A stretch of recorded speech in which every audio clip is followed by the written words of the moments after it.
How to add WhatsApp button on Facebook page. Before you can add WhatsApp button on your Facebook page, ensure you have an existing Facebook page for your business. Start by accessing your personal Facebook account. Click on the profile picture icon located in the upper right corner to navigate to your personal account.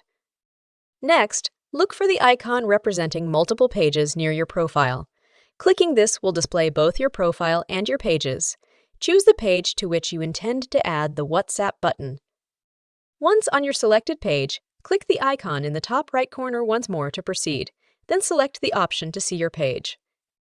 This action will direct you to a section where you can edit your page's details. Proceed to scroll down until you find the option to list your contact preferences.